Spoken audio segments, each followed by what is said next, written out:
नमस्कार। आज बात करते हैं भारत के एक बहुत ही शानदार सफर की। एक ऐसी कहानी जिसमें दुनिया का सबसे बड़ा जमीनी लोकतंत्र बनाया गया। जी हां, हम बात कर रहे हैं एक ऐसी व्यवस्था की जिसे पंचायती राज के नाम से जाना जाता है। तो चलिए सीधे मुद्दे पर आते हैं। शुरुआत एक ऐसे नंबर से करते हैं जो सच में दिमाग घुमा देगा। भारत में पता है कितने स्थानीय नेता हैं जो चुने हुए हैं? 30 लाख से भी ज्यादा। जरा सोचिए, ये आंकड़ा तो कई देशों की पूरी आबादी से भी कहीं ज्यादा है। और रुकिए, कहानी यहीं खत्म नहीं होती। इससे भी कमाल की बात तो यह है कि इन 30 लाख में से 13 लाख से ज्यादा महिलाएं हैं। सही सुना आपने। ये तो जैसे स्थानीय शासन चलाने वाली महिलाओं की एक पूरी फौज हो। तो सवाल ये उठता है कि आखिर भारत ने ये कर कैसे दिखाया? दुनिया का सबसे बड़ा और सबसे ज्यादा प्रतिनिधित्व वाला जमीनी लोकतंत्र ये बना कैसे? इस पूरे सफर को समझने के लिए हमें थोड़ा इतिहास में और इसके पीछे की सोच में दोनों में उतरना होगा। तो चलिए देखते हैं कि इस जबरदस्त सिस्टम की जड़ें कहाँ हैं। देखिए, ये सिर्फ एक पॉलिटिकल सिस्टम नहीं है। नहीं, ये तो सेल्फ रूल यानी स्वशासन के एक बहुत गहरे सपने का सच होना है। अच्छा, ये जो शब्द है पंचायती राज, ये आया कहां से? ये संस्कृत के दो शब्दों से बना है। पंच जिसका मतलब है पांच और राज मतलब शासन। तो पुराने जमाने में इसका मतलब होता था 5 लोगों की सभा का शासन। मतलब गांव के जो बड़े बुजुर्ग सम्मानित लोग होते थे वो मिलकर स्थानीय विवाद सुलझा लेते थे। और इसी सोच को, इसी आइडिया को महात्मा गांधी ने एक नाम दिया, ग्राम स्वराज। उनका सपना था कि असली लोकतंत्र दिल्ली में बैठे 20-25 लोगों से नहीं चलता।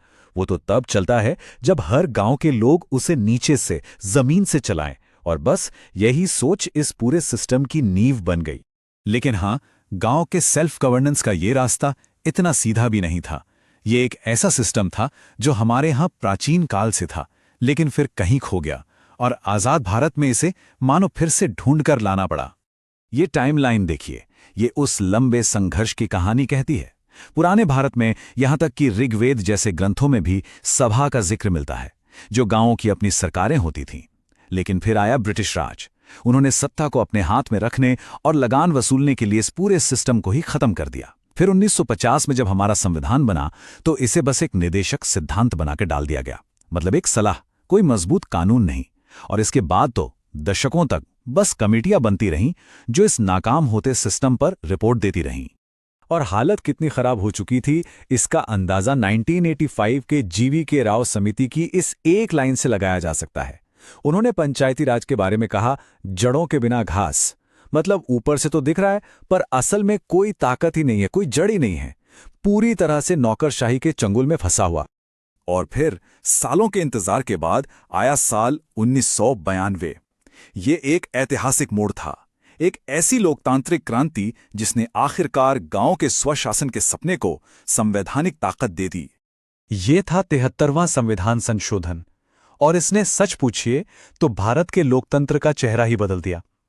इसने प्रतिनिधि लोकतंत्र को सहभागी लोकतंत्र में बदल दिया। इसका मतलब क्या है? इसका मतलब ये कि अब आम लोग सिर्फ 5 साल में एक बार वोट नहीं देंगे, बल्कि वो शासन में सीधे हिस्सा लेंगे। स्थानीय स्वशासन अब कोई सलाह नहीं बल्कि एक पक्का संवैधानिक हक बन गया। इस संशोधन की सबसे खास बात थी इसकी बनावट। बहुत सोच समझकर इसे 2 हिस्सों में बांटा गया था। एक तरफ थे वो नियम जो हर राज्य को मान्य ही थे, जैसे कि त्रिस्तरीय प्रणाली, नियमित चुनाव और सबसे जरूरी SC/ST व महिलाओं के लिए आरक्षण। ये तो हो गए अनिवार्य प्रावधान।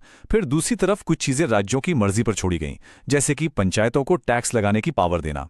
इससे एक मजबूत ढांचा भी मिला और लचीलापन भी बना रहा। ठीक है, कानून तो बन गया, लेकिन जमीन पर इसका असल में असर क्या हुआ?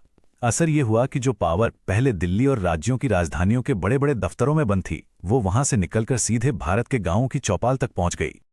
ये स्लाइड इस बदलाव तो बहुत अच्छे से समझाती है। पहले क्या होता था? ऊपर से नीचे वाला मॉडल। मतलब दिल्ली में फैसला हुआ और अफसरों ने उसे लागू कर दिया। अब क्या है? नीचे से ऊपर वाला मॉडल। अब गांव के नेता अपनी जरूरतें खुद बताते हैं और पूरा समाज मिलकर उसका हल निकालता है। और इस नए मॉडल का सबसे बड़ा टेस्ट कब हुआ? कोविड-19 महामारी के दौरान। जब बड़े बड़े सिस्टम हिल गए थे, तब पंचायतों ने मोर्चा संभाला। उन्होंने ही कंटेनमेंट जोन बनाए, क्वारंटीन सेंटर के लिए जगह ढूंढी और बाहर से आए मजदूरों के लिए खाने का इंतजाम किया। यहां तक कि गांव के बुजुर्गों और नौजवानों को साथ लेकर निगरानी टीमें भी बनाईं। जैसे ये तस्वीर देखिए, ये केरल के मुहम्मा गांव का पंचायत ऑफिस है। महामारी के वक्त ऐसे ही छोटे छोटे दफ्तर सामुदायिक एक्शन का सेंटर बन गए। यहीं से मदद बट रही थी, यहीं से स्वास्थ्य के नियम लागू हो रहे थे।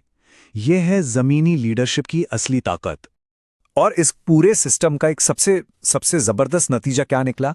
महिलाओं का राजनीतिक सशक्तिकरण। हमने शुरू में बात की थी 13 लाख से ज्यादा महिला नेता, और स्टडीज ये बताती हैं कि जहां जहां महिलाएं नेता बनी वहां पानी, सड़क, स्वास्थ्य और शिक्षा जैसी जरूरी चीजों में कमाल का सुधार हुआ। तो यह सब सुनकर लगता है कि ये एक बहुत बड़ी कामयाबी है, और है भी।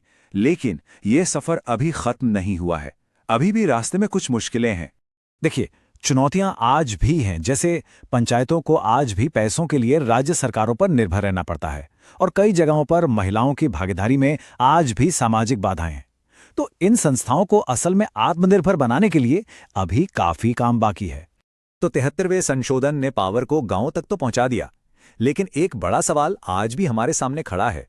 वो ये कि ऐसा क्या किया जाए कि हर एक आवाज, हर एक इंसान की आवाज, चाहे वो किसी भी कोने में हो, सच में सुनी जाए और उसकी गिनती हो। शायद विकेंद्रीकृत लोकतंत्र के भविष्य का सबसे बड़ा सवाल यही है।